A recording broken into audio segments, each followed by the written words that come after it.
সর্বপ্রথমে আমার নাম দেওয়া হয়েছে, আমি আমার পক্ষ থেকে জানাচ্ছি আপনাদের সকলকে আন্তরিক শুভেচ্ছা ও মোবারকবাদ। আপনারা সবাই কেমন আছেন? আলহামদুলিল্লাহ।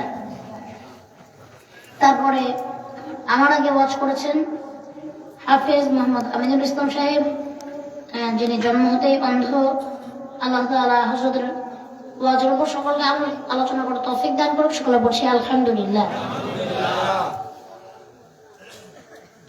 তারপরে তার আগে ওয়াজ করেছেন মুফতি আব্দুর রহিম সিদ্দিকী সাহেব দামাত বরকাতুহুম, যিনি আপনাদের এই অত্র মসজিদের খতিব, ইমাম এবং আমাদের সম্পর্কে বড় ভাই, যাকে আমরা বড় ভাই বলে সম্বোধন করি। তারপরে ওয়াজ করেছেন হযরত মাওলানা মোহাম্মদ সিদ্দিক রহমান ফয়েজি বরিশাল। আজকের মাহফিলে আরো যারা আছেন, মুফতি মোহাম্মদ শরীফুল ইসলাম সাহেব, মোহতামিম সরসরি মার্কাজুল উলুম ইসলামিয়া মাদ্রাসা, আল্লাহ তাআলা সকলকে কবুল ও মঞ্জুর করুন। সকলে বলছি আল্লাহুম্মা আমিন।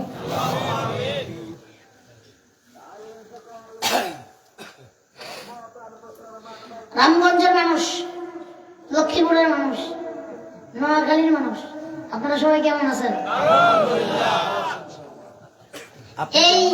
আলহামদুলিল্লাহ। এই লক্ষ্মীপুরের, এই রামগঞ্জের মানুষগুলোকে আমি খুবই ভালোবাসি এবং এই অঞ্চলে আমি যত প্রায় সময় আসি, আমি আগে বড় আসছি, এইদিকে আসলে আমার খুবই ভালো লাগে। কারণ কি জানেন, এই অঞ্চলে আলেম ওলামা অনেক বেশি, ঠিক না? এখানে কতগুলো আলেমের কথা বলবো, আশেপাশে সব জায়গায় গেছি। আমাদের বাংলাদেশের বড় বড় আলেমগুলো এই এলাকা বা এই আশেপাশে এই অঞ্চলের। এখানে শাহেখ আহমদুল্লাহ সাহেব আছেন, তারপরে কাজী ইব্রাহিম সাহেব আছেন, তারপরে কিছুদিন আগে মারা গিয়েছেন লুৎফর রহমান সাহেব, উনি রহিমাহুল্লাহ, উনি আছেন। আরো তো অনেক আলেম ওলামা আছেন এই এলাকায়, ঠিক কিনা? আল্লাহ তাআলা এই এলাকাকে আলেম ওলামাদের এলাকা বানিয়ে দিয়েছেন, এতে আপনারা খুশি না বেজার?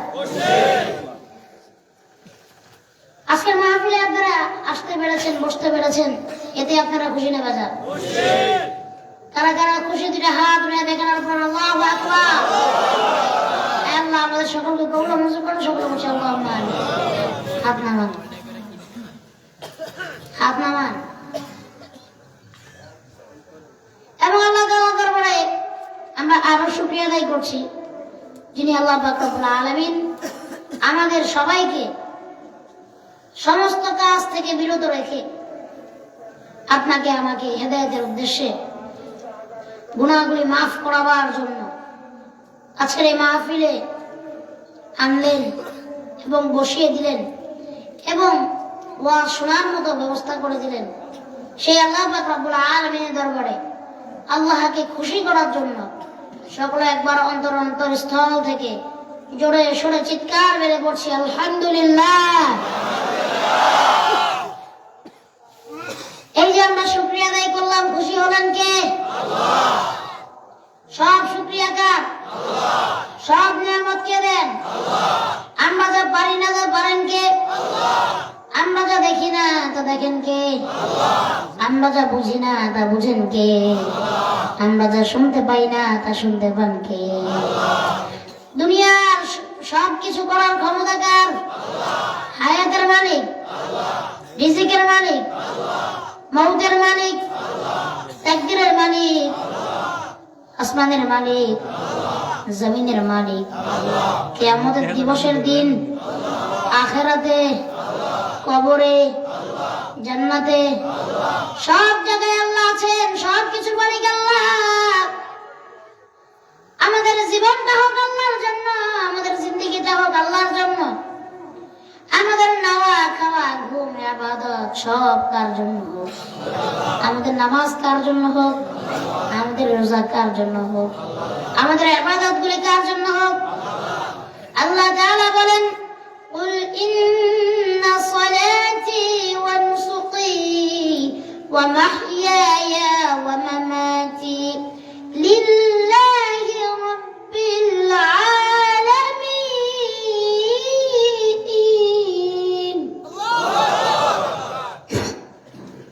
আল্লাহ তাআলা বলেন, ও বান্দা, তোমার নামাজ হোক আমি আল্লাহর জন্য, তোমার ইবাদত হোক আমি আল্লাহর জন্য, তোমার ঘুম, তোমার খাওয়া, তোমার দাওয়া, তোমার সব কিছু হোক আমি আল্লাহর জন্য।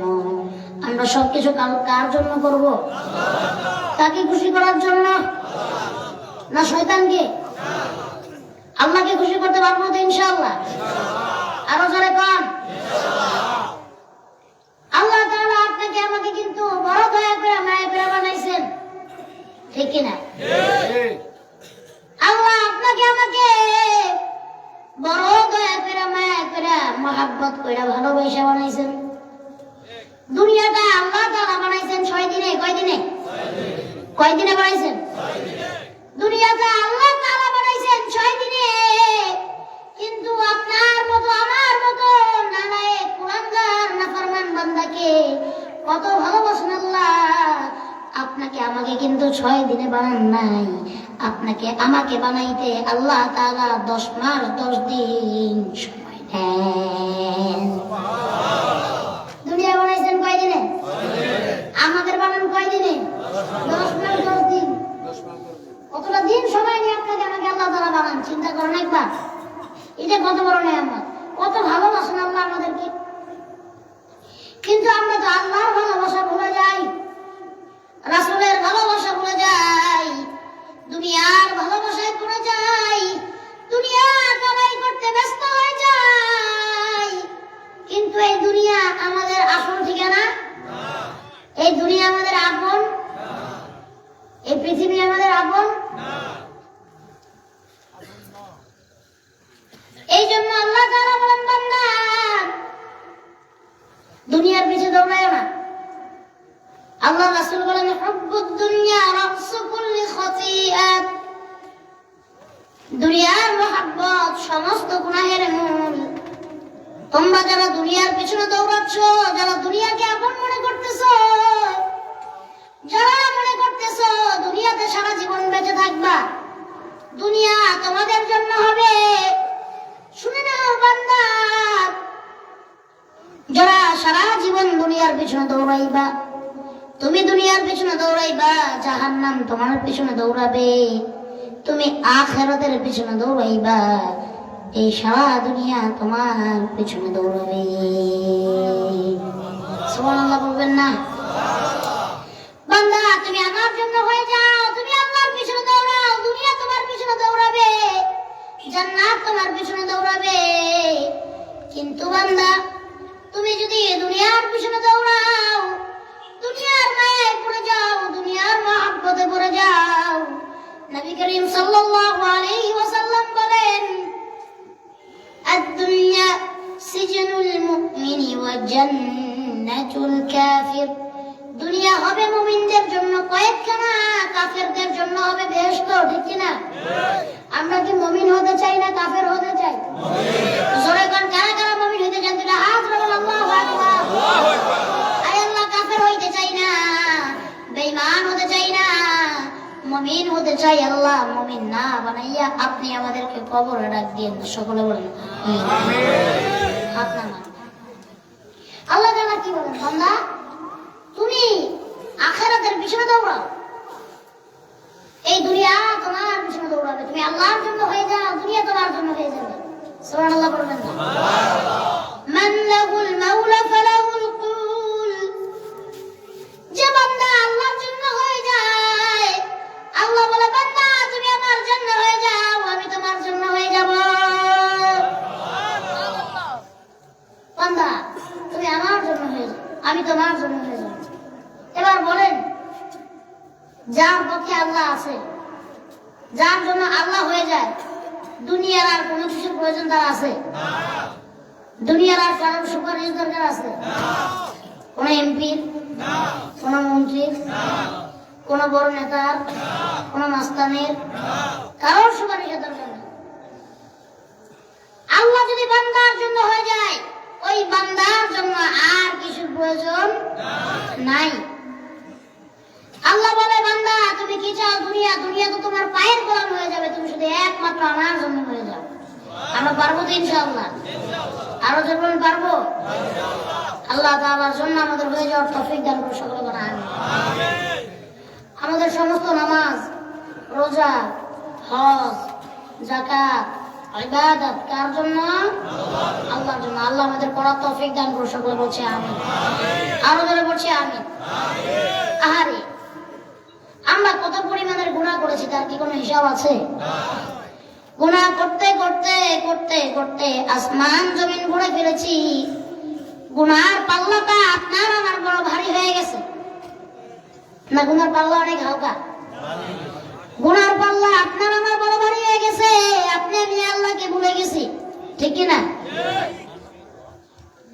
এই জন্য গুনার পাল্লাকে ভারী না করে নেকের পাল্লাকে ভারী করতে হবে, ঠিক কিনা? আল্লাহ বলেন, বান্দা তুমি কত গুনাহ করেছো,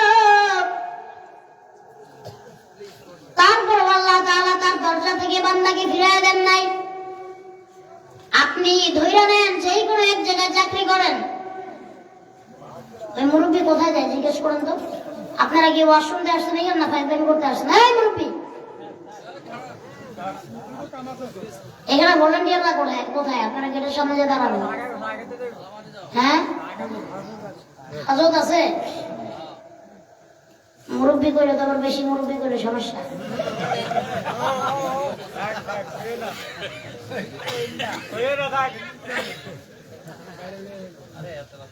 আপনারা উঠছেন না, তাহলে কিন্তু আমি আবার কোন মুরব্বী মোস্তাক ফয়জি সাহেব কিন্তু এই কথা কয়ে বড় বিপদে আছে। এখন বলতে গেলে সবাই হুজুরে গেলে ডাকে মুরব্বী মুরব্বী কইয়া, ঠিক কিনা? আর ছোট ছোট গোলা বাইন্ডিও আছে, আর যুবক বাইরেও আছে। এখন কোন জায়গা থেকে কোন জায়গায় কিছু হইলে মুরব্বী মুরব্বী, ঠিক কিনা? যদি কেউ দূরে চলে যায়, যদি কেউ কথা না শুনে, তারা বলে মুরব্বী মুরব্বী, ঠিক কিনা? মোস্তাক ফয়জি সাহেব এই কথা বলে বড় বিপদে আছে।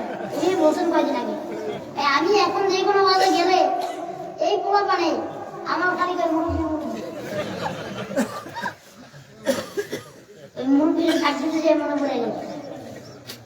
ওয়াজ শুনতে আসলে মনোযোগ দিয়ে শুনতে হবে। শুধু শুধু ওই আসছেন 5 মিনিট বসছেন, 10 মিনিট বসছেন, চলে গেছেন, এই আশাতে কোনো লাভ হয়নি, ঠিক কিনা? আমি অন্য একটা ধ্যানে ছিলাম, অন্য কথা বলতেছিলাম। আপনাদের উঠা বসার কারণে আমি ডিস্ট্র্যাক্ট হয়ে গেলাম, অথবা অন্য মানুষ হয়ে গেল, অন্য লাইনে চলে আসলাম। কথাগুলি বলি, যখন শুরু করছি কথাগুলি বলি, তারপর আবার কন্টিনিউ করি। ওয়াজে আসছেন, ভালো মন মানসিকতা নিয়ে আসবেন, হেদায়েতের উদ্দেশ্যে আসবেন, গুনাহ মাফের উদ্দেশ্যে আসবেন, কিছু শেখার জন্য আসবেন। আমরাই যে শুধু শেখাবার জন্য আসি তা না, আমরাও শেখার জন্য আসি। এখানে আমাদের থেকে অনেক বড় বড় আলেম ওলামা আছেন, যারা আমাদের স্যার তাজ, মাথার তাজ। এই তাদের শ্রেষ্ঠ সন্তান হচ্ছে ওলামায়ে কেরাম, ঠিক কিনা? তাদের কাছে যাবেন। আমরা এই যে মাহফিলে আসি, কত বড় বড় ওলামায়ে কেরামদের সোহবত পাই, তাদের সাথে কথা বলার সৌভাগ্য হয় আমাদের, তাদের থেকে 2টা পরামর্শ নেওয়ার সৌভাগ্য হয়, তাদের কথাগুলো শোনার সৌভাগ্য হয়।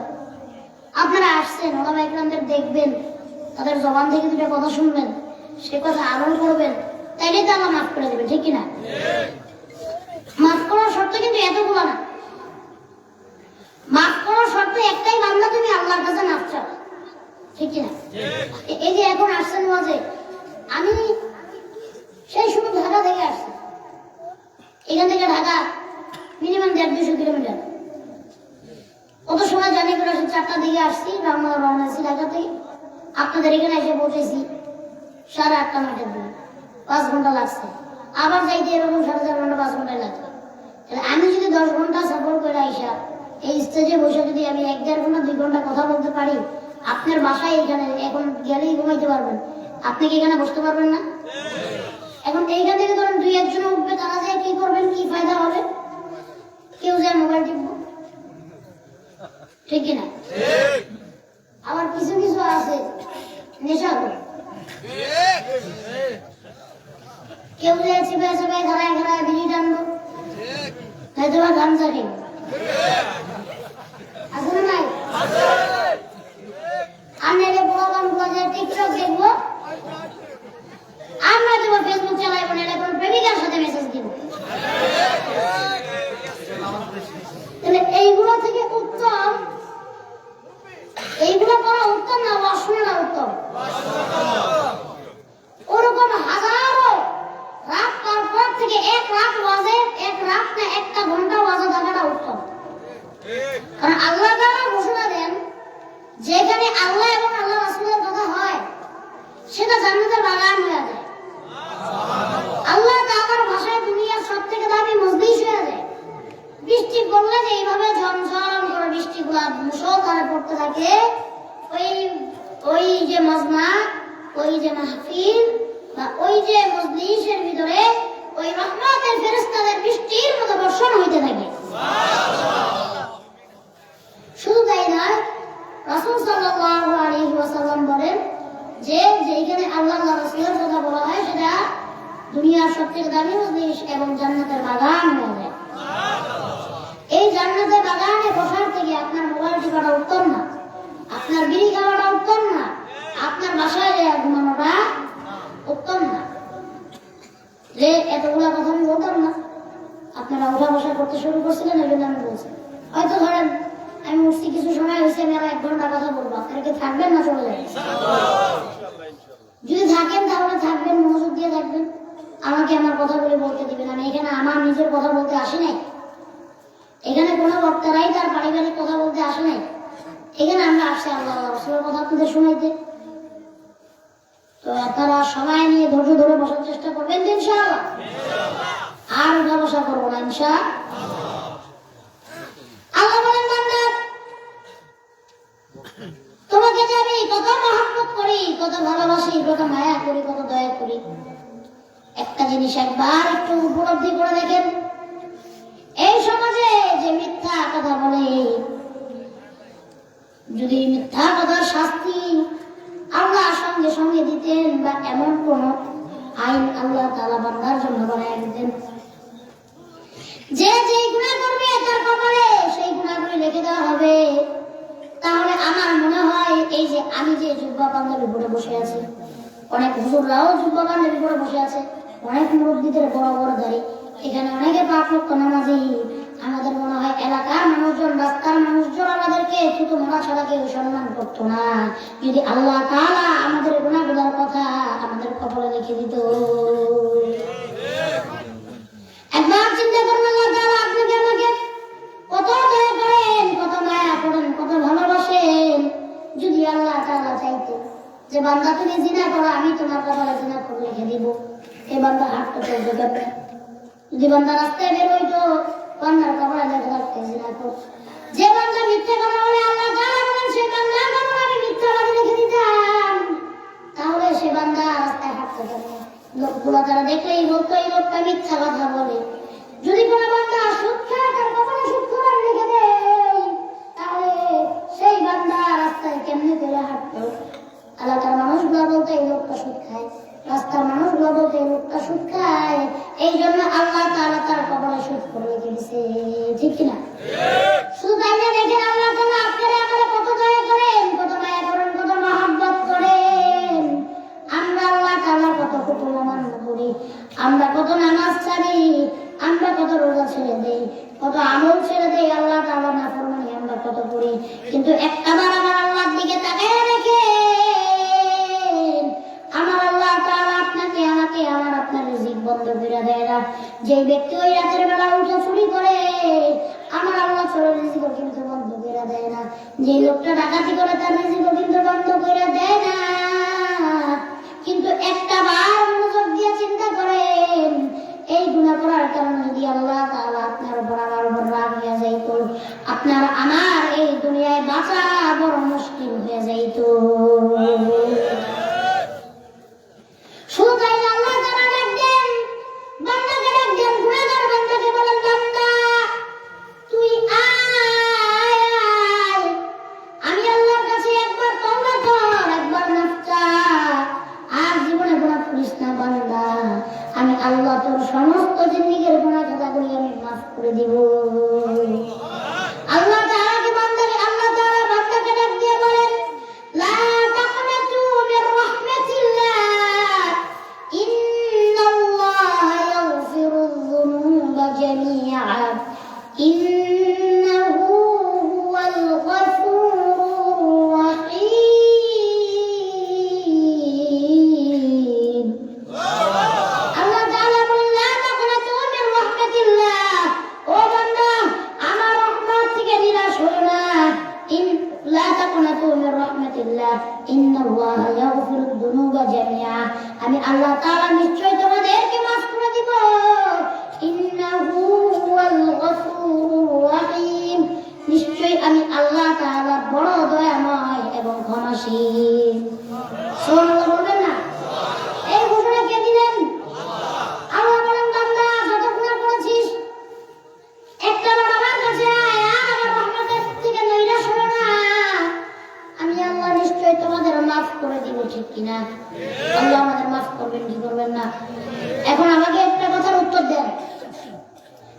কান্না না করেন, আপনার মা আপনার দুধ দিবেন, দিবে? যে ছোট ছোট বাচ্চাগুলো আছে ওগুলো যদি কান্না না করে সারাদিন খেলাই করে, মা কি মনে করে, আব্বা কি মনে করে? মনে করবে আরে আমার বাচ্চার তো খিদা লাগে না, সে তো খেলাই করতেছে, তার তো খিদা লাগে না, খিদা লাগবে তো সে কান্না করতো। কান্না না করলে যদি মাও দুধ না দেয়, তাহলে একটা বার চিন্তা করে দেখেন যে আল্লাহ তাআলা আপনারে আমারে বানাইছে, ওই আল্লাহ তাআলার কাছে না চাইলে সে আমারে কিভাবে মাফ করবে? দুইটা চোখের পানি ফলাইবেন আর আল্লাহর বলবেন আল্লাহ, সবাই ডাকবেন একবার আল্লাহ, আল্লাহ বলে ডাক দিবেন। আল্লাহ বলে ডাক দিলে আল্লাহ বড় খুশি হয়ে যায়। আল্লাহ বলে ডাক দিবেন, আল্লাহ বলে ডাক দিয়ে বলবেন আল্লাহ, আমি তো তোমার গুনাহগার বান্দা, আমার খবর তো আল্লাহ তুমি সবই জানো। আয় আল্লাহ, আমি আজকে থেকে তওবা করতেছি, আর জীবনে গুনাহ করব না। জেনে করেছি না জেনে করেছি আল্লাহ, বুঝে করেছি না বুঝে করেছি আল্লাহ, আমারে মাফ কইরা দাও। দেখুন আল্লাহ আপনারা মাফ করে দিয়েছে, সুবহানাল্লাহ বলবেন না? আল্লাহর কাছে চাইতে হবে, না চাইলে আল্লাহ দিবে? দিবে না। আল্লাহর কাছে চাইবেন, ক্ষমা চাইবেন, মাফ চাইবেন, মৃত্যুকে ভয় করবেন, কবর আযাবের ভয় করবেন, জাহান্নামের ভয় করবেন, আল্লাহ তাআলা এমনি মাফ করে দেবেন, ঠিক কি না? অনেক লোক আসে বলেন হুজুর চেষ্টা তো বড় করি, গুনাহ তো ছাড়তে পারি না। এই গুনাহই তো আমাদেরকে ধ্বংসের মূল। আমাদের ধ্বংসের মূল কি? জোরে বলেন, আর যখন ধ্বংসের মূল কি? আর গুনাহের ভিতরে সব থেকে বড় গুনাহ কোনটা জানেন? মানে এই গুনাহ জন্ম দেয় কোনটা জানেন? শুধু মিথ্যা কথা। বলেন কোন গুনাহ? মিথ্যা কথা হইলে গুনাহের মা। গুনাহের কি? এটা গুনাহ জন্ম দেয়। একটা সত্যি ধরতে গেলে 100টা মিথ্যা কথা বলা লাগে। আচ্ছা, এই মিথ্যা কথাটা বাড়ছে আরো বেশি এই গজবটা আসার পর। এটা কি গজব? গজব এটা হলো গজব। গজবটা আসার পর মিথ্যা কথা আরো বাড়ছে। কেমনে বাড়ছে? এক বন্ধু এখানে খেলতেছে, আর বন্ধুর কাছে, বন্ধু কালকে রাতে আমাদের ব্যাডমিন্টন খেলা আছে, চলে এসো। কোথায়? শ্বশুর। সে তার বাড়ি বলে হাজিগঞ্জ। এখন তারা ফোন দিয়েছে, বন্ধু তুমি কোথায়? তো সেই বন্ধু এখনো মনে করেন যে কোথায় আছে, সে হাজিগঞ্জে বসে আসছে। ওই বন্ধু বলতেছে, বন্ধু আমি তো শ্বশুরই আছে, আসতেছি রাস্তার মাথায়। বুঝছি নি মিথ্যা কথা? এইটা আগে এত কিছু ছিল না, যে বাড়ছে কোন থেকে? এই গজব আসার পর থেকে। এই মিথ্যা কথাটা হচ্ছে সব থেকে গুনাহের মা। এটা গুনার জন্ম দেয়, ঠিক কিনা?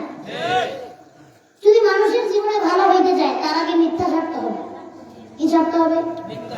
মিথ্যা ছাড়তে হবে, সত্য বলতে হবে। আল্লাহ তাআলা আমাদের বড় তৌফিক দান করুন, সকলে বলেন আমিন। শুধু মিথ্যা কথা কি এক প্রকারেরই? কত রকমের যে মিথ্যা কথা আছে, ঠিক কিনা? মনে করেন স্বামী থাকে বিদেশে, বিবির ফোন দিছে, বিবি তুমি কই? সে কিন্তু মা বাপের বাড়ি গেছে, ওই বাড়ি গেছে, বাপ্পার বাড়ি গেছে, কইতেছে এই তো আমি বাজার করতেছি। আছে না না? সন্তানদের বাপ্পা স্কুলে পড়াইছে, মাদ্রাসায় পড়াইছে, সন্তান ওই মাঠে খেলাধুলা করে আসছে, স্কুল বাকি দিছে, মাদ্রাসা বাকি দিছে। বাপ্পা আসছে, জিজ্ঞেস করছে বাবা কই ছিলি? মাদ্রাসায়। আছে না? আচ্ছা, মিথ্যা কথাটা বলা যাবে না। মিথ্যা কথা যত বলবেন আপনার জীবনে গুনাহ তত বেড়ে যাবে। আল্লাহ তাআলা বুঝার তৌফিক দান করুন, সকলে বলেন আমিন। শুধু তাই না, এই যুবকদেরকে কিছু বলবো নাকি?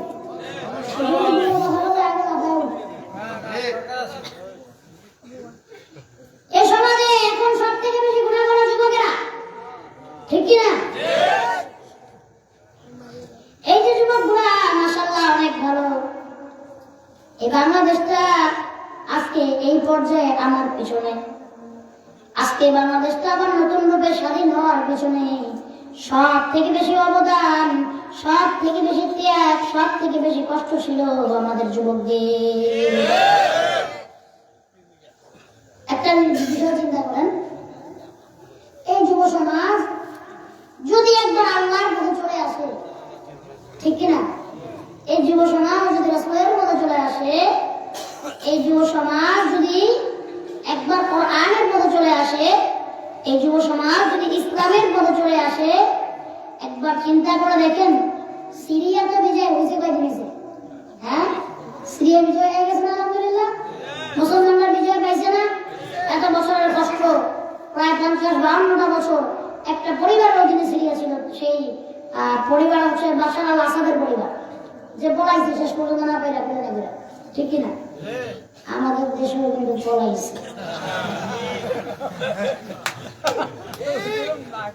আমরা একটু আসতেই করি, বাড়ির কাছেই তো, শুনে না গেল আস্তে আস্তে মারা যাবে, ঠিক কিনা?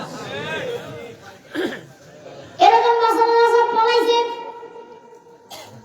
আরে কতটা বছর সিরিয়ার উপরে কত নির্যাতন, কত নিপীড়ন আপনারা শুনছেন। সিরিয়ার এতটুকু একটা শিশু মরে যাচ্ছে, তার উপরে বোমা হামলা করা হয়েছে, তার শরীর রক্তাক্ত। এ কথাই আল্লাহ কবুল করছে।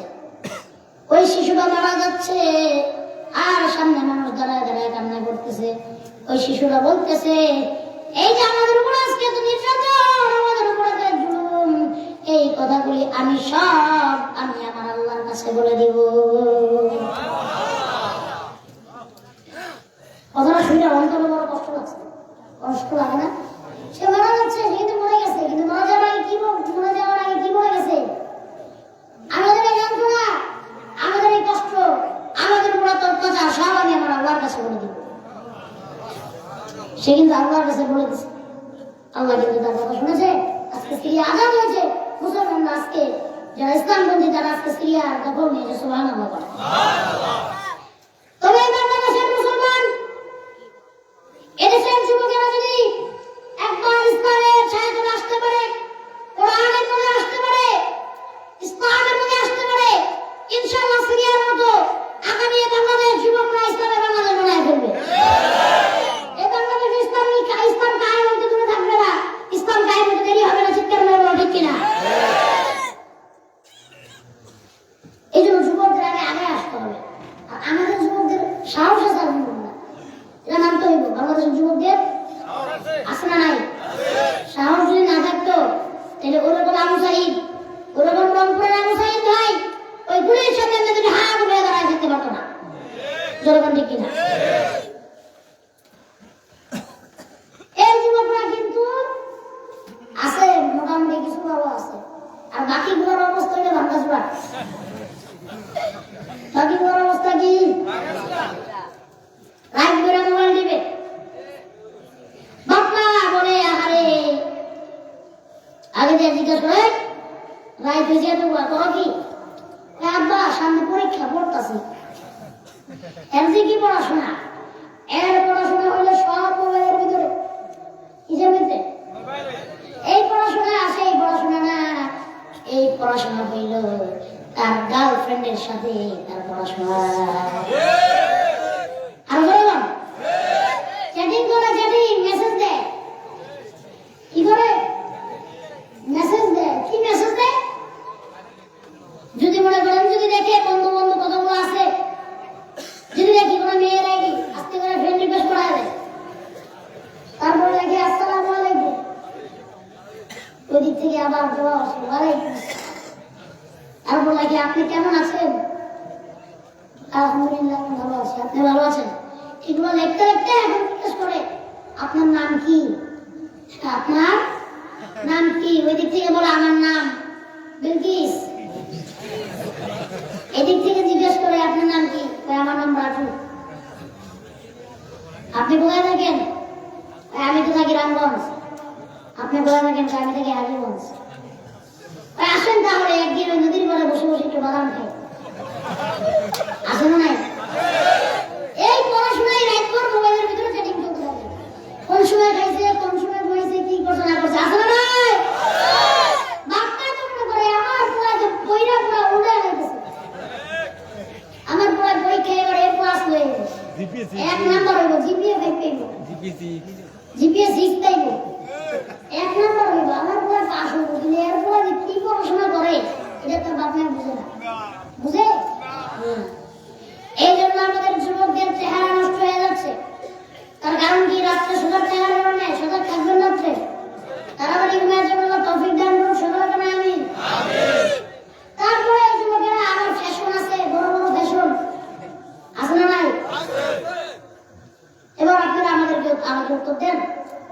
আপনারাও তো এক সময় যুবক ছিলেন। এই যে ঈদ আসতেছে সামনে বা একটা ভালো একটা দিন আসলে আপনারা জামা কাপড় কিনছেন, ওই জামা কাপড় যখন কিনছেন ওটা যদি ছিঁড়া থাকতো ওই জামা কাপড় কি কোনো সময় কিনবেন? ছিঁড়া জামা কাপড় কোনোদিন কিনছেন আপনারা? এই যুবকেরা এক একটা ছিঁড়া প্যান্ট যেগুলো হাঁটুর এখানে এই রানের এখানে ছিঁড়া, এমন এক একটা প্যান্ট 2500, 3000, 2000 টাকা দিয়ে কিনে আছে না নাই? একদিন আমার সামনে এমন এক যুবক আসছে, তা আমি তার দেখে মনে করছি হয়তো বাইক টাইক চালায়, রাস্তাঘাটে কোনো অ্যাক্সিডেন্ট করে প্যান্ট ট্যান্ট ছিঁড়ে নিয়েছে। আমি তাকে জিজ্ঞেস করছি, ভাই আপনি কি কোথাও অ্যাক্সিডেন্ট করে প্যান্ট ট্যান্ট ছিঁড়ে ফেলছেন? না, আপনি অ্যাক্সিডেন্ট করবো, অ্যাক্সিডেন্ট করবো কি আপনার সামনে আসতে পারতাম? এটা কি তোমার রানের এখানে হাঁটুর এখানে ছিল কেন? হুজুর এগুলো স্টাইল। এটা কি স্টাইল? ছেঁড়া প্যান্ট এটা আবার কোন সংস্কৃতি আর কোন স্টাইল? এই জিন্স প্যান্ট বানাইলো তারা, কথা বলেন, এগুলা ওই ইহুদিদের প্রোডাক্ট। ঠিক কিনা? আমার দেশে যে আবহাওয়া, আমার দেশে যে আবহাওয়া, এই আবহাওয়া সব থেকে সুটেবল জামা কাপড় হলো লুঙ্গি আর পাঞ্জাবি, ঠিক কিনা? কারণ এই দেশে যে পরিমাণে গরম থাকে, ওই জিন্স প্যান্ট যদি মানুষ পরে হাঁটাচলা করে এমনি তো তার সব কিছু সিদ্ধ হয়ে যাবে, তাও গরমে, ঠিক কিনা? আমার দেশের আবহাওয়া এবং সৌন্দর্য ঐতিহ্য কি? লুঙ্গি, গেঞ্জি, পাঞ্জাবি, এগুলো হইলে আমার দেশের ঐতিহ্য। এই যে এই জিন্স প্যান্ট, ছেঁড়া ফেরা প্যান্ট, ছেঁড়া ফেরা শার্ট, এইগুলো তো আমাদের সংস্কৃতি না, এইগুলো হচ্ছে ওই ইউরোপ আমেরিকাদের সংস্কৃতি। কারণ ওই সমস্ত দেশে 9 মাস 10 মাস ঠান্ডাই থাকে, তাদের গরম গরম প্রয়োজন পড়ে, এই জন্য জিন্স প্যান্ট তারা পরে থাকে। আজকে জেনে যান, শিখে নেন, এই জিন্স প্যান্ট পরা আমাদের সংস্কৃতি না, এই সংস্কৃতি ঢুকাইল কে? ইহুদিরা ঢুকেছে। কারণ তারা জানে এই হাঁটুর উপরে যদি কাপড় রাখা যায় এটা কি হয়ে যায়? পরস্পর হয়ে যায়। এই জন্য তারা হাঁটুর এইখান দিয়ে ছেঁড়া প্যান্ট বানাইছে, যাতে করে মুসলমানদের হাঁটুগুলো দেখা যায় এবং তাদের পরস্পর হয়ে যায়, তাদের কোনো ইবাদত কবুল না হয় আর তাদের ঈমান যেন ঠিক না থাকে, ওই জন্য তারা এগুলো বানাইছে। এই যে টিকটক দেখেন, ফেসবুক দেখেন, এগুলো একটাও কিন্তু আমরা বানাই নাই, বাংলাদেশ বানাই নাই, কোনো ভালো দেশ বানাই নাই। টিকটক বানাইছে চায়না, টিকটক কে বানাইছে? ফেসবুক বানাইছে আমেরিকা, টিকটক বানাইছে চায়না। এই যে এগুলো তারা বানাইছে, এইগুলো বানানোর কারণ কি? এই মোবাইলটা এমন একটা নেশা, নিজেকে নিজে প্রশ্ন করে দেখেন, নিজেকে নিজে চিন্তা করে দেখেন, এই মোবাইল এমন একটা নেশা, এই নেশার ভিতরে বুঝ নাই আর অবুঝ নাই, যার হাতে গেছে সেই নেশাগ্রস্ত হয়ে গেছে। বুঝ নাই আর অবুঝ নাই, এখন আমরা বুঝতে পারেন নাই, বুঝবেন, এখন বুঝিয়ে দিচ্ছি। অবুঝ কোনটা যদি এখনো কথাই বলতে পারে না, একবার ছোট, আপনাদের দেশে কি কয়? লেদা বাচ্চা না লেদা সুটকা না কি কোন আপনারা? হ্যাঁ, লেদা কোন, একবার ছোট, যেগুলো এখনো আমরাও করতে পারে না, কথা বলতে পারে না, দুধ খায়, মার মুখে দুধ খায়। বিশ্বাস করেন, এমন কিছু কিছু প্রমাণ আছে ছোট ছোট, এরা মার মুখে দুধ খায়, সামনে মোবাইল ধরলে এরা কান্দে না, ওই মোবাইল দেখতে থাকে। আসলে নাই, আপনার ঘরেও আছে, আসলে নাই। আরেকটা যেটু বড় হয়েছে 1 বছর 2 বছর, এগুলো হলো বড় ডেঞ্জারাস, ওরা হাত পা লাগাইতে পারে। এদেরকে যদি মোবাইল না দেওয়া হয়, এদেরকে খাওয়ানো যায় না, ঘুম পাড়ানো যায় না, কোনো কথা শোনানো যায় না। মোবাইল না দিলে এটা ভিতে মারো, ওইটা ভিতে মারো, এটা ভেঙে ফেলে, ওইটা ভেঙে ফেলে। কিন্তু মোবাইল যখন দিবেন, এটা যদি সারাদিন না উপায় রাখেন, একবারও খিদা বলবে না। চিন্তা করেন এর ভিতরে কত পরিমাণ নেশা, চিন্তা করছেন? ইয়াবা, মদ, গাঁজার থেকে কঠিন নেশা হইলো মোবাইলের নেশা। যাদের যাদের ঘরে মেয়ে আছে আর হাতে মোবাইল দিচ্ছেন, মনে করেন আপনার মেয়েগুলো নষ্ট করছেন। যাদের যাদের ঘরে ছেলে আছে, ছোট ছোট বয়সে যাদের হাতে মোবাইল দিয়ে দিচ্ছেন, মনে করেন তাদের জীবনটা নষ্ট করবেন, ঠিক কিনা? এই মোবাইল যেই সন্তান তার 15 বছর, 18 বছর, 20 বছর বয়সে তার বুঝাবে, সেই বুঝ তার 5 বছর, 7 বছর, 10 বছর হয়ে গেছে। তার কারণ কি? এই মোবাইল হাতে পাওয়ার জন্য। এই ছোট ছোট মোবাইল না দিলে ভাত খায় না, ঘুমাইতেও চায় না, আর আছে না নাই? এই জন্য আমি বলবো, যদি সন্তানগুলোর ফিউচার চান, ভালো ভবিষ্যৎ চান, পড়াশোনা করাইতে চান, যদি তাদেরকে ভালো আলেম বানাইতে চান, ভালো স্টুডেন্ট বানাইতে চান, বড় কোনো কিছু বানাইতে চান, সবার আগে আপনাকে সন্তানকে মোবাইল থেকে বিরত রাখতে হবে। পারবেন তো ইনশাআল্লাহ? এই মেয়েদের হাত থেকে আরো আগে নিবেন। তারা টিকটক করে মোবাইলের ভিতরে কি করে? একটা লিপস্টিক দেয়, তারপরে টিকটকের ভিতরে এসে একটা গান গাইয়া নাচে, আর কত কিছু কয়, আছে না নাই? আরো জোরে কোন আছে না নাই?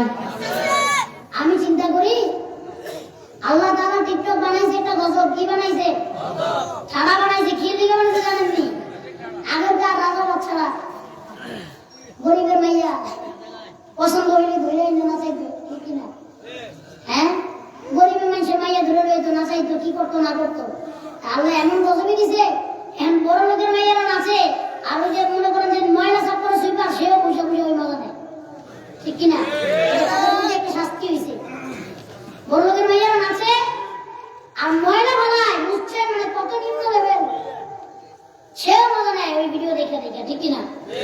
এই জন্য বলবো, মেয়েদের হাত থেকে মোবাইল নেন, ছেলেদের হাত থেকে মোবাইল নেন। বাসের পিছনেও লেখা থাকে, ট্রাকের পিছনেও লেখা থাকে, ছেলেকে বাইক নয় জীবন দাও, মেয়েকে মোবাইল নয় শিক্ষা দাও। আল্লাহ তাআলা বুঝার তৌফিক দান করুন। আর যুবক ভাইদেরকে বলবো, আপনাদের মোবাইলের ভিতরে আরো নেশা আছে, ওইগুলো ছেড়ে দিতে হবে। এর ভিতরে আরো একটা নেশার নাম হচ্ছে গেমস। গেম খেলে, গেম ভায়া, আরে ভায়া, ওই যে মুরব্বি এখন তো ভায়া না। আমি দেখতেছি একদিন মাহফিলে রাস্তায় একটা সুন্দর দেখে থামছি, দেখি কি এক সিরিয়াল দেখি, কম বয়সী পোলাপান সব এক সিরিয়ালে বসেছে লাইন দিয়া, ভিখারির মতো, ভিক্ষুকের মতো বসে আছে সিরিয়াল দিয়ে। তো সামনে গেছি, যাওয়ার পর দেখি কি এই ফোনটা এমনি ধরা, এমনি ধরা একটা বলছে, এই গুলি মার, গুলি মার। আমি আদিত বাবা কারো গুলি মারতে পারে, ছোট ছোট পোলাপান। আরেকটা বলতেছে, আমার বাঁচা, আমার বাঁচা, কি জানি আমার মারতেছে, আমার ধর। আমি তো বুঝলাম না। পরে আমি যে জিজ্ঞাসা করছি, ভাই কারে মারতে কও? ও হুজুর কাউরে মারতে কই না। তাহলে কি এটা? হুজুর আপনি বুঝবেন না, এটার নাম হলো ফ্রি ফায়ার। ফ্রি ফায়ার গুলি মারি, আছে না নাই? এগুলো বড় নেশা, এগুলো শুনেই যাবে, আপনার সন্তানের পড়াশোনা হবে না, আপনার সন্তানের ভবিষ্যৎ হবে না, এ প্রতিবন্ধী হয়ে যাবে, ঠিক কিনা? আল্লাহ তাআলা বুঝার তৌফিক দান করুন।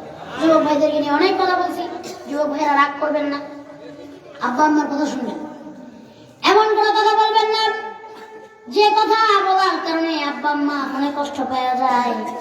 আব্বা আম্মার মনে কষ্ট দিবেন, আর যদি তার মন থেকেও একটা বর্দ আসে, আপনার মতো যুবক জিন্দেগিতে ভালো কিছু করতে পারবেন না। আব্বা যেভাবে বলবে, আম্মা যেভাবে বলবে, এইভাবে শুনবেন, ওইভাবে চলবেন। এখন বাপ্পায় যদি পোলাপানটা কয় ঢেলে যায়, হেরে যায় বামে, সন্তানকে যদি বলে বাবা ওইখানে যাও না, ওইখানে আরো বেশি দূরে যায়, আব্বা আম্মার কথা শুনবেন, আব্বা আম্মার দোয়া নেবেন, আব্বা আম্মার খেদমত করবেন। আপনার আব্বা আম্মার মন থেকে যে দোয়া আসবে, ওই দোয়ার বদৌলতে আল্লাহ তাআলা আপনাকে আল্লাহর ওলি বানিয়ে দিবে। আল্লাহ তাআলা বুঝার তৌফিক দেন সকলকে। আমি এখন যুবকরা কইব, হুজুর আগে হুজুর এখানে আমি বদনামি করে ভালো কিছু করলো না, এবার ভালো কিছু বলে নেই। এই যুবকদের মনে অনেক আশা আছে, আছে না নাই? এর ভিতরে কয়েকটা আশা আমি জানি, এই আশার কথাগুলি বলবো নি? আমি বলি আর দোয়া করি, এদের ভিতরে অনেকের এর ভিতরে আশা আছে, একটা ভালো বাইক যদি কিনতে পারতো, আছে না ভাই? এখন নতুন বাইক আসছে ইন্ডিয়া থেকে, না বলে বুলেট, এটা কেনার আশা আছে না নাই? সব থেকে বেশি বাইক কেনার আশা হলো R15, আছে না নাই? তারপরে আরো বাইক আছে ইয়ামাহা জিক্সার, সুজুকির জিক্সার, আছে না নাই? আহারে, তারপরে আরো কত বাইক আছে। আল্লাহর কাছে দোয়া করি, আল্লাহ আমার যুবক ভাইদের এই আশাগুলো পূরণ করে দেন। আরো কিছু কিছু আশা আছে, কিছু কিছু যুবকের আশা মনের মানুষকে পাওয়ার, আছে না নাই? আয় আল্লাহ আমার যুবক ভাইদের মনের মানুষগুলো পাওয়াইয়া দেন, জোরে কোন আমিন। কিন্তু এর থেকেও সব থেকে ভালো একটা আমি আশা আছে, আমি জানি এটার নাম হলো, এই আশাটা হচ্ছে আমার এই এলাকার সবগুলো যুবকের মনে এই আশাটা হচ্ছে সব থেকে ভালো আশা। আল্লাহ যদি এই যুবকেরা দোয়া করে, আল্লাহ আমার যদি তুমি বড় হয়ে আমি ইনকাম করতে পারি, আমারও যদি তুমি পয়সা দাও, আমি আমার আব্বা আম্মারে সবার আগে হজ করতে নিয়ে যাব। এই যেগুলো আশার কথা বললাম, সব থেকে বড় আশা হলো আমার যুবকদের মনে আব্বা আম্মারে নিয়ে হজ করার আশা, ঠিক কি না? আল্লাহ আমার যুবক ভাইদের এই আশাও তুমি পূরণ করে দাও, সকলে বলে আমিন। মনে বড় আশা ছিল যাব মদিনায়, মনে বড় আশা ছিল যাব মদিনায়, সালাম আমি করব গিয়ে, সবাই সালাম আমি করব গিয়ে নবীর রওজায়, মনে বড় আশা ছিল যাব মদিনায়। আরব সাগর পাড়ি দেব নেই কই আমার তরি, পাখি নাই যে উড়ে যাব ডানাতে ভরে করি। আরব সাগর পাড়ি দেব নেই কই আমার তরি, পাখি নয় যে উড়ে যাব ডানাতে ভরে করি। আশায় আছি সম্বল নাই, আশায় আছি সম্বল নাই, করি কি উপায়। সবাই মনে বড় আশা ছিল যাব মদিনায়, মনে বড় আশা ছিল যাব মদিনায়, সালাম আমি করব গিয়ে, সালাম আমি করব গিয়ে নবীর রওজায়,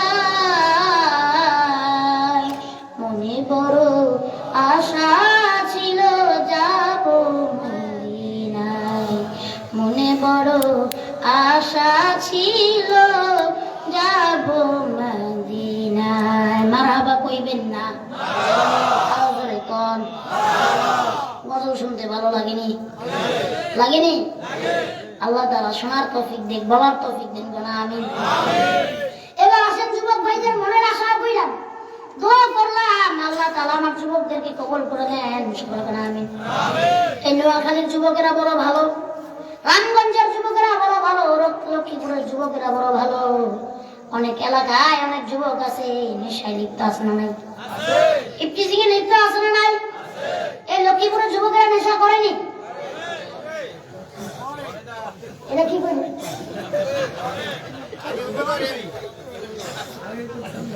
বাবা গেছে অনেকে, আলহামদুলিল্লাহ, আল্লাহ তাআলা কবুল করে, সকলে বলেন আমিন। এই নেশা বানাইছে ওই ইহুদি খ্রিস্টানরা, বৌদ্ধরা। কেন বানাইছে? মুসলমানকে খাওয়াইয়া খাওয়াইয়া কি করবো? ইমান নষ্ট করে পাগল বানাইবো, ঠিক না? ওরা নিজেরা খায় না, জানেন? এই ভারত আছে কতগুলো সিরিয়াল চালায়, নিজেরা দেখে, খালি এগুলো দেখতে দেয়। কত যে সিস্টেম, কত যে ক্যালকুলেশন চলে মুসলমানদের দামায়া দেওয়ার জন্য, এটা কি সম্ভব? জোরে কোন সম্ভব? জীবন অসম্ভব না। আজকে বাংলাদেশ বিজয় হয়েছে, আফগানিস্তান বিজয় হয়েছে, সিরিয়া বিজয় হয়েছে। ইনশাআল্লাহ অতি শীঘ্রই আপনারা দেখতে পাবেন এই পুরো দুনিয়া ইসলামের ছায়াতলে আসবে ইনশাআল্লাহ। এই পুরো দুনিয়া এই মুসলমানরা শাসন করবে, আবার সেই দিন চলে এসেছে ইনশাআল্লাহ। আল্লাহ তাআলা তৌফিক দান করুন। আরো জোরে কোন আমিন। এবার আমি বলতেছিলাম, আমি আমার আগের কথায় ফিরে যাব। ওই যে বলেছিলাম মিথ্যা কথা বলতে নিষেধ, গুনাহের মা, মনে আসেনি? হাদিসের ভিতরে আসছে আল্লাহ রাসূল সাল্লাল্লাহু আলাইহি ওয়াসাল্লামের কাছে এক সাহাবী গেলেন। ওই সাহাবী আল্লাহ রাসূলের কাছে যাইতেন, কিন্তু এই পর্যন্ত মুসলমান হন নাই। কি হন নাই? মুসলিম হন নাই, কিন্তু নবীজির কাছে যাইতেন, বড় ভালোবাসতেন। তো একদিন যে আল্লাহ রাসূলের কাছে বলতেছে, নবী গো আমি মুসলমান হইতে চাই, কিন্তু আমার ভিতরে বড় বদ অভ্যাস আছে, যে অভ্যাসের কারণে আমি মুসলমান হইতে পারি না। আল্লাহ রাসূল বলেন, তুমি মুসলমান হয়ে যাও আর বদ অভ্যাস গুলো ছেড়ে দাও। সে বলল, নবী গো, আমার ভিতরে 4টা বদ অভ্যাস আছে, যে বদ অভ্যাস গুলি আমি ছাড়তে পারি না, এই জন্য আমি মুসলমান হই না। নবীজি বলে, বলো তোমার কি কি বদ অভ্যাস আছে। তো প্রথমে বলতে চাই, তারপর অনেক জন্মের ব্রাজ হচ্ছে, বুঝে কও।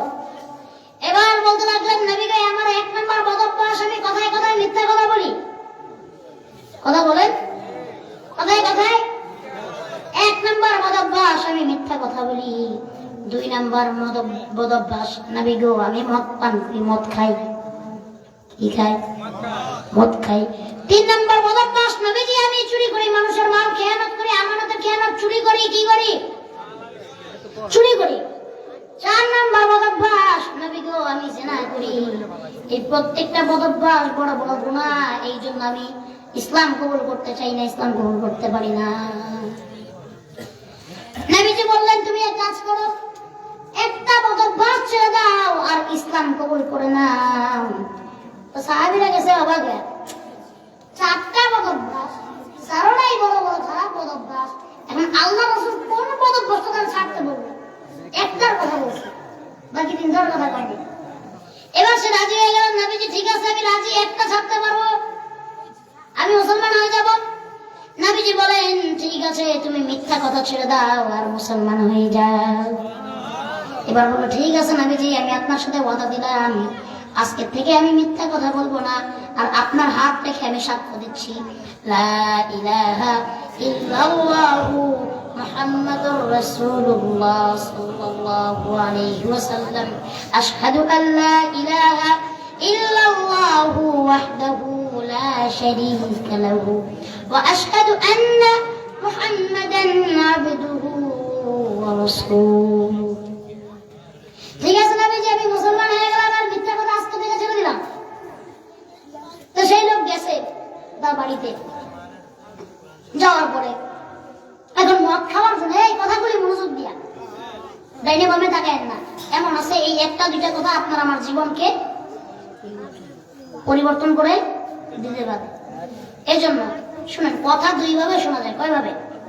আপনারা খালি মনে করেন কান দিয়ে কথা শোনা যায় না, অন্তর থেকেও কথা শোনা যায়। যাই কি যায় না? আমি যে কথাগুলি বলছি, মনোযোগ দিয়ে আমার দিকে নজর দেন, মনোযোগ দিয়ে অন্তর থেকে কথাগুলি শুনেন, দেখেন বুঝে আসবে। এক কান দিয়ে শুনে আরেক কান দিয়ে কিন্তু কথা বাইরে হয়ে যায়। অন্তর থেকে শোনার নিয়ত করবেন, আল্লাহ তাআলা কবুল করবেন। চলে গেলেন তার বাড়িতে, মদের বোতলটা হাতে দিলেন, মদ খাওয়ার পরে নেশা উঠছে, মদের বোতলটা হাতে দিলেন আর মদের ঢাকনাটা খুলে মুখে দিবে, ওই মুহূর্তেই মনে পড়েছে, আমি তো একটু পরে নবীজির মজলিসে যাব, রাসূলুল্লাহর মজলিসে যাব, সাল্লাল্লাহু সাহাবাদের মজলিসে যাব, রাসূল সাল্লাল্লাহু আলাইহি ওয়াসাল্লাম এখানে বয়ান করবেন, আমি শুনবো। এখন যদি মদ খাই, মদ খাইলে আমার মুখের থেকে দুর্গন্ধ বের হবে, আর সাহাবীরা তো আমাকে জিজ্ঞেস করবে, তুমি কি মদ খেয়েছো কিনা? তখন যদি আমি বলি হ্যাঁ আমি মদ খাইছি, তাহলে তো রাসূল সাল্লাল্লাহু আলাইহি ওয়াসাল্লাম সেই মজলিসে আমার বসতে দিবে না, লাথি মেরে বের করে দিবে। কারণ মদ খাইছি, সেইখানে তো মক্কামি করে আমাকে বসতে। আর যদি জিজ্ঞেস করে তুমি কি মদ খেয়েছো, আমি যদি না বলি, মিথ্যা কথা বলি আমি মদ খাই নাই, তাহলে তো ওই যে রাসূলের সাথে আমি ওয়াদা দিয়েছি, আমি আর জীবনে মিথ্যা কথা বলবো না, রাসূলের সাথে দেওয়া ওয়াদা আমার ভঙ্গ হয়ে যাবে। এখন সে কি করবে, খাবে কি খাবে না, সেই চিন্তা করতেছে। চিন্তা করতে করতে করতে করতে এক সময় তার মেজাজ গরম হয়ে গেল, মদের বোতলটা হাতে নিয়ে তার ঘর দেওয়ালের সাথে একটা বাড়ি মেরে মদের বোতলটা ভেঙে বলছে, মদের বোতল ভাইয়া বলতেছে, আজকে থেকে আর মদ খাবো না, জীবনে মদ খাবো না, মদ খাওয়া ছেড়ে দিলাম। সুবহানাল্লাহ কইবেন না? এবার গেছে চুরি করতে। কোথায় গেছে? চুরি করতে গেছে। এক মুসাফির তার কিছু মাল সামান রেখে সে মসজিদে ঢুকছে নামাজ পড়ার জন্য, তার সামনে রেখে গেছে মাল সামানটা। এখন সেই চুরি করবে, এরকম মাল সামানের মধ্যে হাত দিতে হয়েছে, হাত দিতে গেছে আর তার মনে পড়ে গেছে, এখন যদি আমি চুরি করি, সে মুসাফিরটা পরে আমাকে দেখবে, আর জিজ্ঞেস করবে তুমি কি চুরি করেছো কিনা। তখন যদি আমি বলি হ্যাঁ আমি চুরি করেছি, সত্য কথা বলি, তাহলে তো আমার পিঠের চামড়া একটাও থাকবে না। আর যদি আমি মিথ্যা কথা বলি তাহলে তো নবীজির সাথে আমি ওয়াদা দিয়েছি, মিথ্যা কথা জীবনে বলবো না, রাসূলুল্লাহর সাথে দেওয়া ওয়াদা আমার ভঙ্গ হয়ে যাবে। এখন সে চিন্তা করতেছে চুরি করবে কি করবে না। ওই মুসাফিরের মালে সে হাত না দিয়ে সে যেখানে ভক্ষণ করবে, ভক্ষক না হয়ে সে নিজেই রক্ষক হয়ে গিয়েছে। সুবহানাল্লাহ বলবেন না? এবার বলতেছে আমি আর জীবনে কোনোদিন চুরি করব না। চুরি কি জিনিস, আজকে থেকে চুরিও আমি ছেড়ে দিলাম। এবার সে চলে গেছে জিনা করার জন্য। কি করার জন্য? জিনা। যে নারীর সাথে সে প্রতিনিয়ত প্রত্যেকদিন জিনা করে, সেই নারীর কাছে যাচ্ছে, ওই নারী দাঁড়ায় আছে সামনে, সে একটু আগাবেই দূর থেকে ওই নারী জিজ্ঞেস করেছে আমি শুনেছি তুমি নাকি রাসূল করিম সাল্লাল্লাহু আলাইহি ওয়াসাল্লামের হাতে হাত থেকে মুসলমান হয়েছে। সে দূর থেকে, একটু দূরে। এখন সে চিন্তা করতেছে আমি কি উত্তর দিব। আমি যদি সত্য বলি যে আমি মুসলমান হয়ে গিয়েছি, তাহলে তো সে জীবনেও আমার সাথে জিনা করবে না, কারণ সে তো বিধর্মী। সে মুসলমানের সাথে জিনা করবে না, বিধর্মীরা মুসলমানের সাথে জিনা করবে না। আর যদি আমি মিথ্যা কথা বলি, মিথ্যা কথা বললে আমি জিনা করতে পারবো, কিন্তু নবীজির সাথে দেওয়া ওয়াদা আমার ভঙ্গ হয়ে যাবে। এই কথা চিন্তা করতে করতে তার দুইটা চোখ দিয়ে পানি চলে আসলো।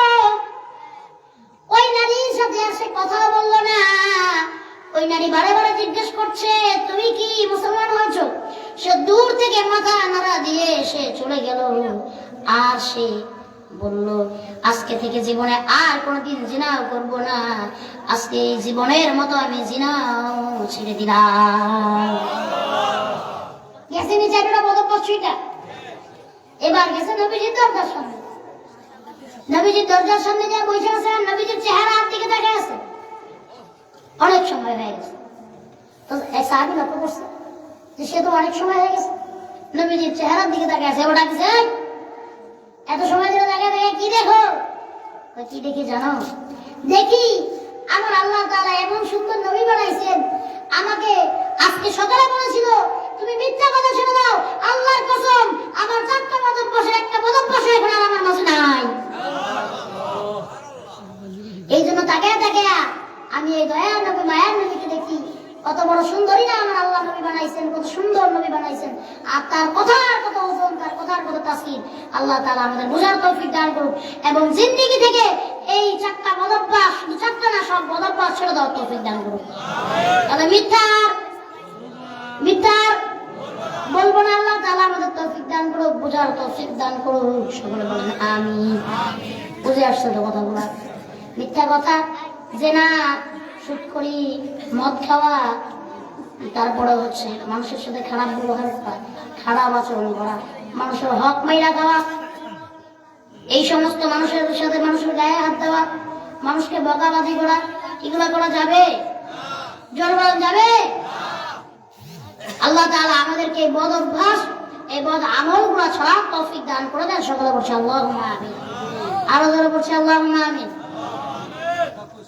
এই যে এত সময় যে কথাগুলো বললাম, শুধু যদি এতটুকু কথা আপনারা আমল করতে পারেন, এতে পরেই এমন দেখা যেতে পারে যে আমরা নাজাত পেয়ে যাবো। ঠিক কিনা? অনেক সময় কথা শুনতে হবে, এটা কিন্তু কথা না। অনেক আমল জীবনে করতে হবে, তাও কিন্তু কথা না। ঠিক কিনা? আল্লাহ রাসূল সাল্লাল্লাহু আলাইহি ওয়াসাল্লাম কি বলেছেন যে তুমি অল্প আমল তোমার নাজাতের জন্য যথেষ্ট হয়ে যাবে। ঠিক কিনা? হ্যাঁ, অল্প আমল নাজাতের জন্য যথেষ্ট হয়ে যাবে। এই জন্য আমল করবেন, আল্লাহ তাআলার কাছে চাইবেন, মাফ করার মালিক আল্লাহ। আল্লাহর কাছে বলছি আল্লাহ আমাদের সবাইকে মাফ করে দাও। সকলে বলেন আমিন। যুবক ভাইদের নিয়ে তো অনেক ওয়াজ করলাম। ঠিক কিনা? যুবক ভাইয়ের একটা গজল শুনবেনি? হ্যাঁ, রাত যেহেতু অনেক হয়ে গেছে, ঠান্ডাও লাগতেছে, শীতও বাড়তেছে, আবার যাইতে হবে দূরে। আলহামদুলিল্লাহ অনেক সময় কথা বলেছি, তো আমি আর বেশি এখানে দীর্ঘায়ু করবো। আমি আর কিছু কথা বলি ওয়াজের বিষয়টা নিয়ে। এটা প্রথম বার্ষিকী ওয়াজ মাহফিল। এটা কি আমি খুব কমই দেখছি যে প্রথম বার্ষিকী ওয়াজ মাহফিলে এত সাজানো ঘোষণা হইতে পারে, ঠিক না? এটা দাবিদার তো আপনার আসেনি, এলাকার যুব সমাজ আছে, মুরব্বিয়ান ইকরাম আছে, কিন্তু এর ভিতরে এর এক নাম্বার দাবিদার হচ্ছে আমার ভাই আব্দুর রহিম সিদ্দিকী, ঠিক না?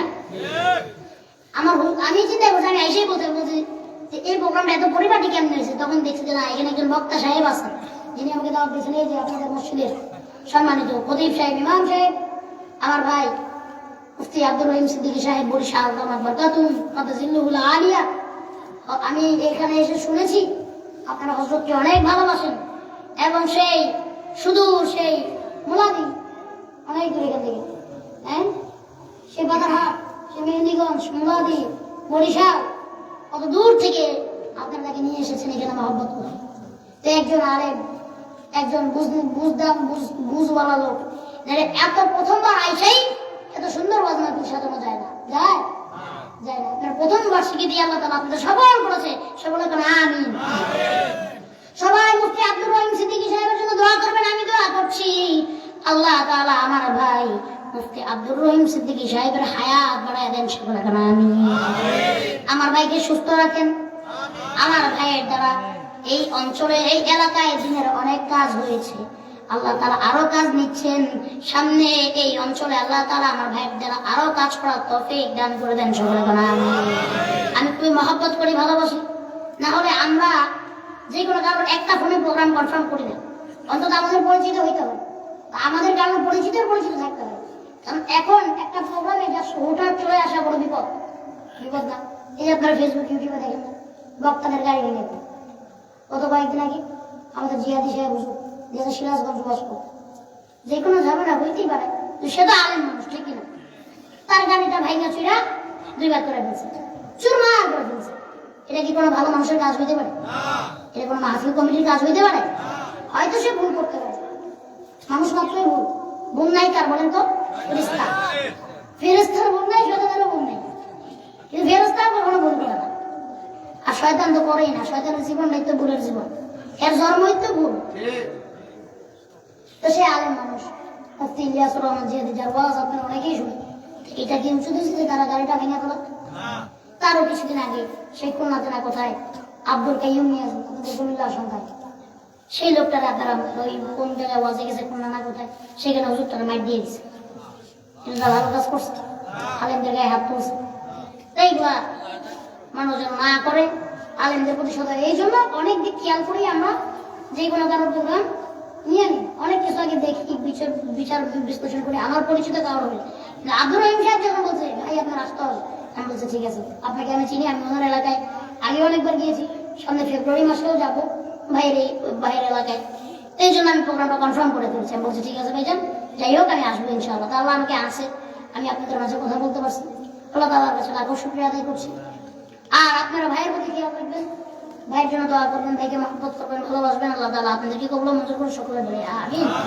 এই এলাকায় আলেম ওলামা আছে, আলেম ওলামাদের ভালোবাসবেন, মহব্বত করবেন, আপনাদের মহব্বত করবেন, ভালোবাসবেন। কি এবার কি বলছেন? যুবকদের নিয়ে বলেন কমুনি কমু, যুবকেরা আসেনি? গজল শুনতে গেলে একটা তাকবীর দাও, লিল্লাহি তাকবীর বলে শুরু করেন, জোরে বলেন লিল্লাহি তাকবীর, নারে তাকবীর। দিন ইসলাম, দিন ইসলাম, আল কোরআনের আলো, আল হাদিসের আলো। আমরা সবাই নবীর সেনা, আমরা সবাই নবীর সেনা। আমার নেতা তোমার নেতা, আমার নেতা তোমার নেতা। বিশ্ব নবীর স্মরণে, আল্লাহ নবীর স্মরণে, বিশ্ব নবীর স্মরণে, আল্লাহ নবীর দুশমনেরা, বিশ্ব নবীর দুশমনেরা, আল্লাহর দুশমনেরা, বিশ্ব নবীর দুশমনেরা। লিল্লাহি তাকবীর, আল্লাহু আকবার।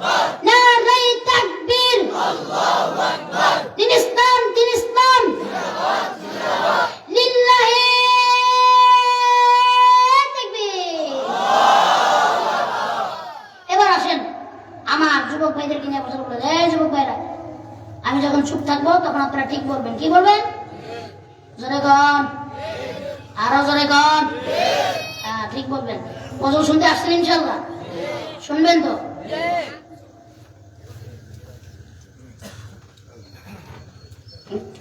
বারোটা অত বাজে যেতেছে, প্রায় 11:30 বাজে না? হ্যাঁ, গজল চলুক ইনশাল্লাহ। গজলটা শুনেন না, তারপর না আবার, ঠিক কিনা? আসেন আমার সাথে, সাথে সাথে বইলেনও, আবার যখন চুপ থাকবো তখন ঠিক বইলেন, ঠিক কিনা? হ্যাঁ যুবক, যেগুলো আশেপাশে আসো, চলে আসো তাড়াতাড়ি মাহফিলের প্যান্ডেলে। আগের মতো শান্তি তো আর এখন পাওয়া যায় না, মানুষ সব পাল্টে গেছে, পাল্টে নিত জামানা। আগের মতো শান্তি তো আর এখন পাওয়া যায় না, মানুষ সব পাল্টে গেছে, পাল্টে নিত জামানা। মানুষ সব পাল্টে গেছে, জামানা ঠিকই আছে, জামানা ঠিকই আছে, মানুষ সব পাল্টে গেছে। চুলগুলো খাটো খাটো, শার্ট প্যান্ট আটো সাটো, সানগ্লাস চোখে তার যেন কোনো জমিদার, বুট জুতা পায়ে দিয়ে, কাঁধে এক ব্যাগ নিয়ে, ঠোঁটে দেয় লিপস্টিক, হাসে শুধু ফিক ফিক। ওদিকে গেলে দু চোখ মনে হয় ভদ্রলোক, কাছে গিয়া দেখি হায় রে, কাছে গিয়া দেখি হায় রে, পুরুষে মানুষ না, কাছে গিয়া দেখি হায় রে, পুরুষে মানুষ না। মাশাআল্লাহ দাঁড়ায় আছে মিস জরিনা, আপা মাশাআল্লাহ দাঁড়ায় আছে মিস জরিনা। আরে আগের মতো শান্তি তো আর এখন পাওয়া যায় না, মানুষ সব পাল্টে গেছে, পাল্টে নিত জামানা। হয় আগের মতো শান্তি তো আর, মানুষ সব পাল্টে গেছে, পাল্টে নিত জামানা। সবাই মানুষ সব পাল্টে গেছে, জামানা ঠিকই আছে, জামানা ঠিকই আছে, মানুষ সব। লম্বা লম্বা আছে চুল, কানেতেও আছে দুল, হাতেতে সোনার চুড়ি, চিকন ফিতার ঘড়ি, পাঞ্জাবি গায়ে দিয়ে হাত আছে মোড়ানো, লম্বা ওড়নাটা কাঁধে আছে ঝোলানো। হেঁটে চলে আঁকা বাঁকা যেন কোনো নায়িকা, কাছে গিয়া দেখি হায় রে মাইয়া মানুষ না, কাছে গিয়া দেখি হায় রে মাইয়া মানুষ না। এটা হইল আমগো পাড়ার মিস্টার সোহেল রানা, এটা হইল আমগো পাড়ার মিস্টার সোহেল রানা।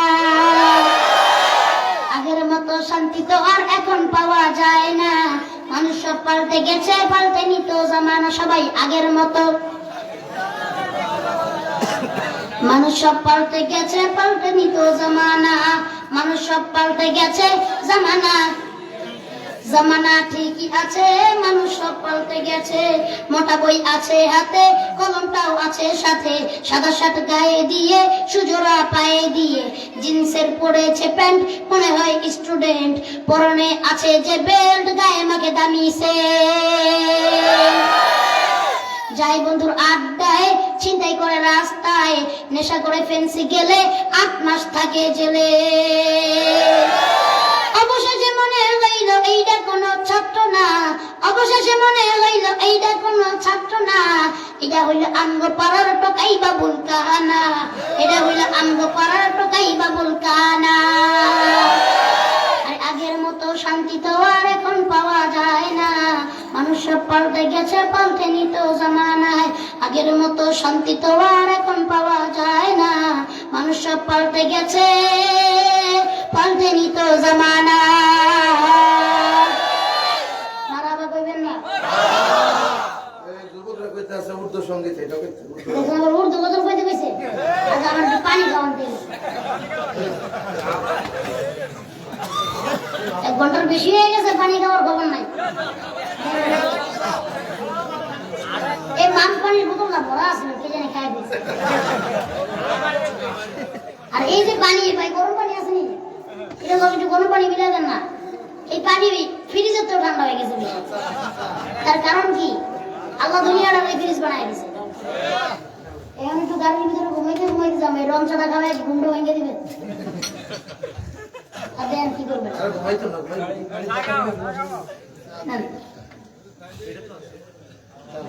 আমাদের রহিম সাহেব বড় সহজ সরল মানুষ, ঠিক না?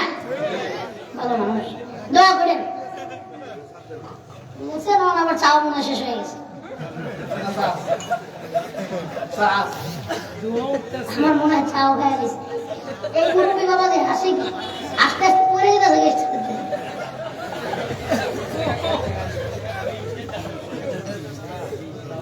আমি আবার কমিটি চায়ের উপর বিশ্বাস কর তার কারণ কি শুনবেন একদিন এক ওয়াজে গেছি ওয়াজ তো প্রতিদিনই যে আগামীকালকে কিশোরগঞ্জ যাবো তারপরের দিন যাবো সেই কই বগুড়া না বগুড়া প্রতিদিনই আছে এখন তো এক ওয়াজে গেছি যাই বলতেছি কি আমার ঠান্ডা লাগতেছে গলাটা একটু চা দিবেন তাই না চা দিয়েছি গরম দোকানটা করে দিব না বেশি গরম আমি এটা দিচ্ছি সে আছে আমার মুখ পুড়ে কয়লা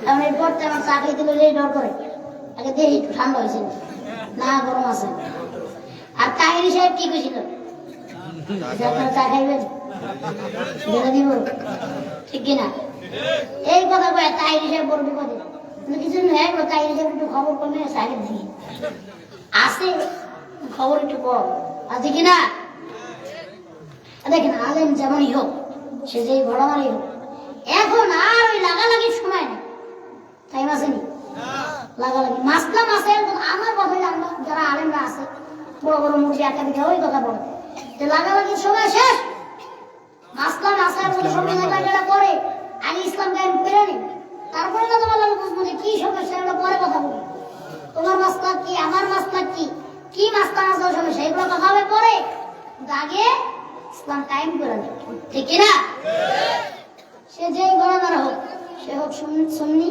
সে হোক জামাত সে হোক চরমনাই সে আলিয়া সে কওমি সে হেফাজত সে খেলাফত সে যেই হোক এখন সবার এক জায়গায় আসার সময় যাবে ইনশাআল্লাহ দেখতে সবাই এক জায়গায় আসতেছ কথাবার্তা বলতেছ এই দূরত্ব বেশি দিন থাকবে না ইনশাআল্লাহ আল্লাহ তাআলা এই বাংলাদেশকে ইসলামের বাংলাদেশ হিসেবে কবুল করে দেশ করবো না এই চা যে গরম মন বাচ্চা যে ঠান্ডা পানি একটু মিলে যাবে এই চায়ের দিলে যাবে চার টেস্ট নষ্ট হয়ে যাবে খাওয়া এনে দেখতে হবে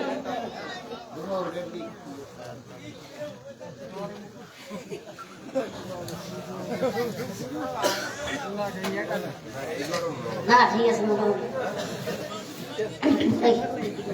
এখন আবার কি কথা শুনতে বুঝবো না মানুষ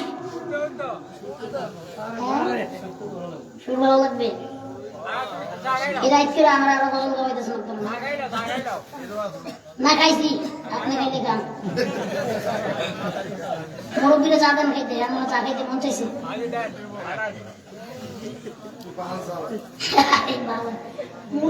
মুরব্বীকে কথা একটু কম সিগারেট খায় কাশতে কাশতে দম বাইরে যায় এক পাও কবরে এই মুরব্বী এত সিগারেট খাওয়া যাবে না তা আমার একটা আগেজ বিড়ি দে আসলো নাই আরো জোরে কন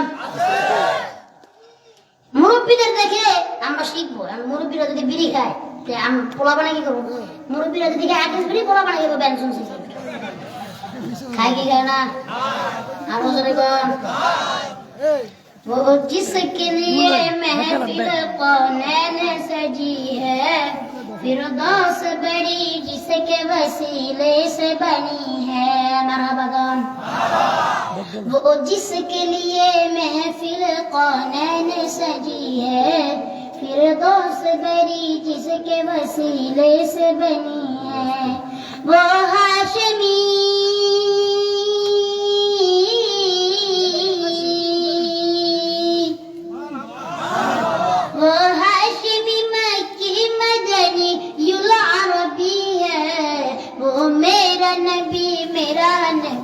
मेरा नबी है सबाई वो मेरा नबी मेरा नबी है वो जिसके लिए महफिल कौनैन सजी है फिरदौस बरी जिसके वसीले से बनी है वो हाशमी मक्की मदनी उल अरबी है वो मेरा नबी है वो मेरा नबी है वो मेरा नबी है वो मेरा नबी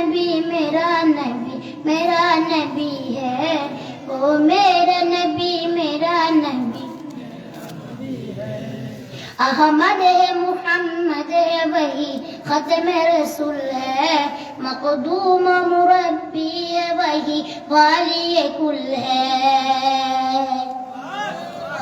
अहमद है मुहम्मद है वही खत्म रसूल है मखदूम मुरब्बी है वही वाली कुल है उस पर ही नजर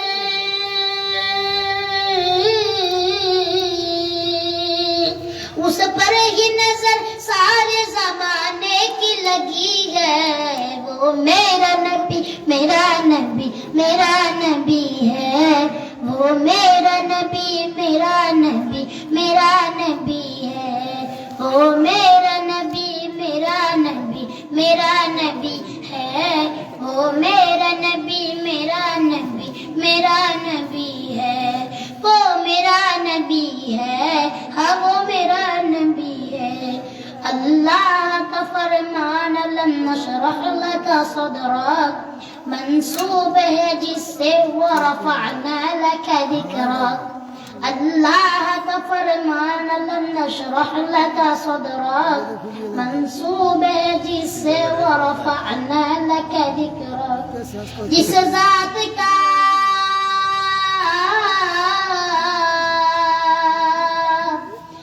जिस ज़ात का कुरान में भी जिक्र जली है वो मेरा नबी मेरा नबी मेरा नबी है वो मेरा नबी मेरा नबी मेरा नबी है वो मेरा नबी मेरा नबी मेरा नबी है वो मेरा नबी मेरा नबी मेरा नबी है हाँ वो मेरा नबी है वो मेरा नबी है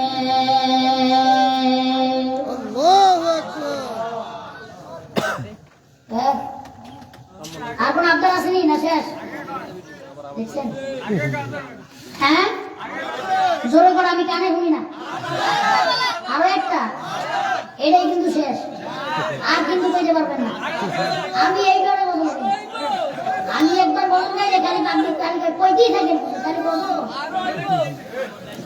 খালি তো হইব হইব হাতিয়ার তো কোনো খবর নাই আমার বলা গেছে ভাইকে গজল কইতে কইতে কালকে যে আমার কই কতদূর সিরাজ বটে সেই কিশোরগঞ্জ বাস করলাম আচ্ছা ঠিক আছে আপনারা কইতেছেন আরটা কই আমি এইবার যেটা কমুন এবার যেটা কমুন এটা হলো এই যে এখানে দেখুন আলেম সমাজ আছে আপনি মনে করেন ব্যায়াম করতেছেন করেন কেন রাত বেশি হয়ে গেলে তো পাওয়া না করতেছেন আমি তো ফিরে হ্যাঁ ওদিকে ঘুরে ঘুরে খেয়াল করতে ঠিক আছে করেন আপনি কমফোর্ট জোনে আপনি কমফোর্টলি বসেন অসুস্থ মানুষ এই মুরব্বীরা দেখছেন আসল সোজা কারা কইতে পারেন কি বাজে এই যে প্রথম সারি এরা আসল এরা অনেক কোন আগে থেকে এসে বসে থাকে ওয়াজ শেষ করে তারপর যায় আর পিছে যদি থাকে যায় আহে না যায় যায় আর যায় ঠিক কিনা হ্যাঁ রাইত কতদিন ওয়াজ করে দিয়ে বসে আসে আমার মানুষ রাইতে আসুন আমার কবুল সম্ভাবনা আমি আর এই বাতাস কি আজকে উড়া লাগলো কি একটা বাতাস পাও না ঠান্ডা হয়ে বড় হয়ে গেছে একটু মাজাক করি আপনাদের সাথে যদি আবার ঘুমিয়ে যান শেষ করলাম এই গজলটা বলে ইনশাআল্লাহ আলেম ওলামাদেরকে নিয়ে গজল বলবো আলেম ওলামাদের মহব্বত করবেন না আবার ফটো দিয়ে না মোল্লা গয়া মোল্লা মানুষ বেশি খায় আসলে নাই কই রহিম হুজুরে দাওয়াত দিছিলাম আমগো বাসায় মুরগির মাংস যা আছে সব খেয়ে গেছে কই কি কয় না হ্যাঁ এই কথা বলা যাবে না আলেমদের মহব্বত করতে হবে আলেমদের ভালোবাসেন কে আল্লাহ পাক রব্বুল আলামিন বলেন ইন্নামা ইয়াখশাল্লাহ মিন ইবাদিহিল উলামা আমি আলেম ওলামাদের সব থেকে বেশি ভালোবাসি কারণ তারা আমাকে সব থেকে বেশি ঠিক কি না আলেম ওলামাদের আল্লাহ ভালোবাসলে আপনার আমাকে ভালোবাসতে হবে কি হবে না আরো জোরে কোন আল্লাহ কবুল করুক সকলে বলেন আমিন এবার হুজুরদের নিয়ে গজল কইব মরার সময় কি লাগে হুজুর লাগেনি লাগে না হুজুর ছাড়া মরতেও লাগে জন্মের সময় কি লাগে কানে কিন্তু আজান দেব হুজুরে ঠিক কিনা? এই মোল্লারে ছাড়া তোকে কবর দেবে না, ঠিক কিনা? এই মোল্লারে ছাড়া তোকে দাফন দেবে না, এই মোল্লারে ছাড়া তোকে কবর দেবে না, এই মোল্লারে ছাড়া তোকে দাফন দেবে না, ঠিক কিনা? এই মোল্লা ছাড়া তোর জানাজা কেউ পড়বে না, এই মোল্লা রে ছাড়া তোকে কবর দেবে না। সারা জীবন করলি রে তুই যে মোল্লা রে ঘৃণা, এই মোল্লা রে লাগবে পরে একবার ভাবলি না। সারা জীবন করলি রে তুই যে মোল্লা রে ঘৃণা, এই মোল্লা রে লাগবে পরে একবার ভাবলি না। এই মোল্লা না থাকিলে তোর মার বিয়া হইতো না, এই মোল্লা না থাকিলে তোর মার বিয়া হইতো না, এই মোল্লা রে ছাড়া তোকে কবর দেবে না, এই মোল্লা রে ছাড়া তোকে দাফন দেবে না, এই মোল্লা ছাড়া তোর জানাজা কেউ পড়বে না, এই মোল্লা রে ছাড়া তোকে কবর দেবে না। তোর মা বাবা যখন যাবে এই দুনিয়া ছেড়ে, তখন ঠিকই আসতে হবে এই মোল্লাদের দ্বারে। তোর মা বাবা যখন যাবে এই দুনিয়া ছেড়ে, তখন ঠিকই আসতে হবে এই মোল্লাদের দ্বারে। ওরা ঠেকায় পড়লে মোল্লা চিনে, নাইলে চিনে না, ওরা ঠেকায় পড়লে মোল্লা চিনে, নাইলে চিনে না, এই মোল্লা রে ছাড়া তোকে কবর দেবে না, এই মোল্লা রে ছাড়া তোকে দাফন দেবে না। মারহাবা কইবেন না? নেন এবার কন্ট্রোল।